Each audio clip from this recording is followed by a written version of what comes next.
Hey everybody, welcome back. This is the Revolutionary War Reliving It with Mark. And today it is January the 2nd, 1777. We are in Trenton, New Jersey. And when I left you yesterday, George Washington had just attacked Trenton, New Jersey, and had retreated back to Newtown, Pennsylvania with 900 Hessian prisoners of war. And he went back immediately because he feared that the British would retaliate. And in fact, that's what the British were going to do. General Cornwallis was further north in New Jersey, had marched his troops of about 5,000 men down to Princeton. Between Princeton and Trenton is about 11 miles. I know that because I was born and raised in Princeton, New Jersey, of which we will brag about tomorrow when we do the Battle of Princeton. So Washington holds a council of war, and they all decide that they should go back to Trenton, take a strategic position, and get ready to do battle with Cornwallis, because Cornwallis is coming, and they know this.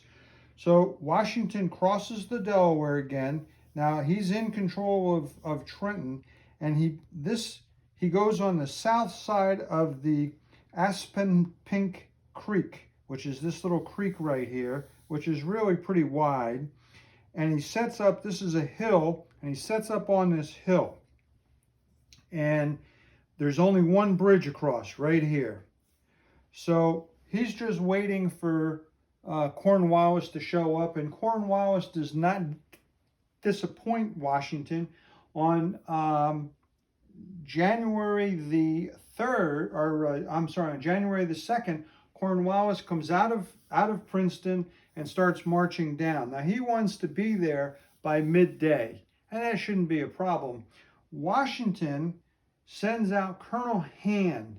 Now Colonel Hand used to be a British officer, resigned just before the Revolutionary War started, and was a surgeon, was actually a doctor, resigns from the British Army, lives about a year out in Pittsburgh, and then joins the Continental Army, but does not join as a surgeon. He joins as a fighting general. So Washington sends Hand up the Trenton-Princeton Road, which is this road right here. Driven on it thousands of times myself. And Hand comes up here, and he's got 1,000 men. That's it. Cornwallis has got a little bit over 6,000 men, and he's coming down this way.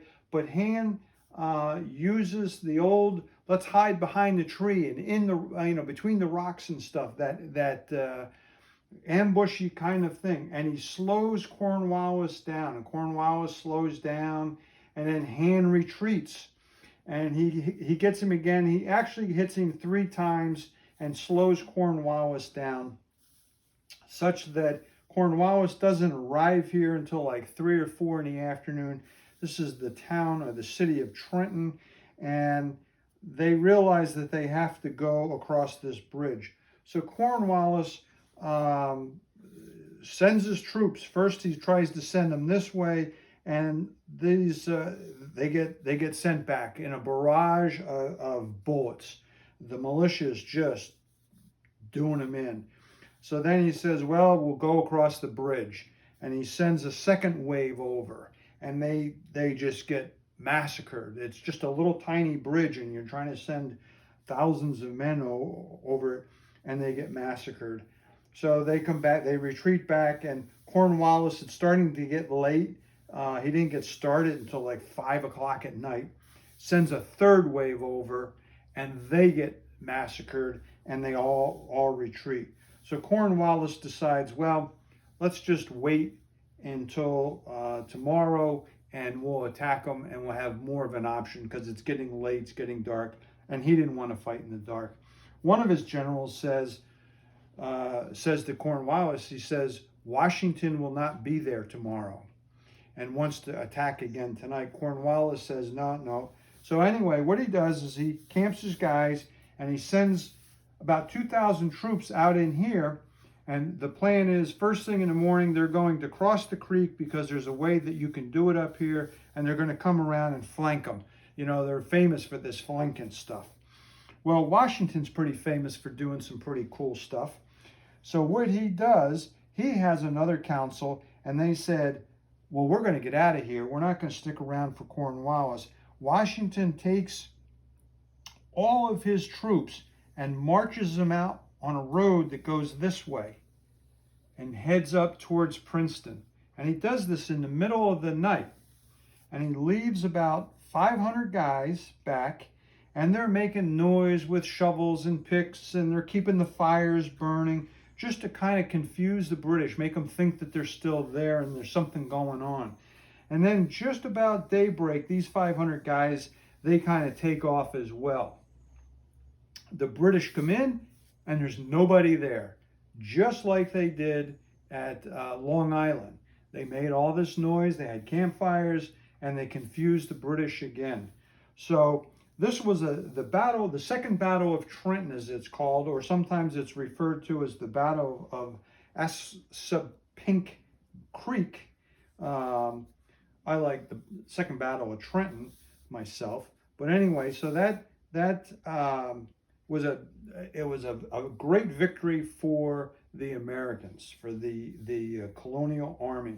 And so tomorrow we will continue talking about the Battle of Princeton and the significance of what all these battles did. Now, I just got like a little bit of time. I wanted to tell you that when they went back, Washington was concerned with his troops' enlistments running out. And the Continental Congress found some money. And on January the 1st, the day the enlistments ran out, they sent money to Washington so he could pay his men. And he got all of the men that were left, and he put them in a line, and he said, here's your pay, and I beseech you to stay the course and to stay in the army, to re-enlist. And so no one moved. He had a little line that he drew, and he says, please cross the line if you're willing. Nobody moved. Finally, after about 10 minutes of him begging practically, one guy walked across the line, and then everybody walked across the line. It was the most remarkable thing he ever wanted to see, I guess. I wasn't there, but I heard about it. So anyway, tomorrow we do the Battle of Princeton, and it's very exciting. Thanks. Look forward to seeing you tomorrow, and look up Princeton, Battle of Princeton. Thank you.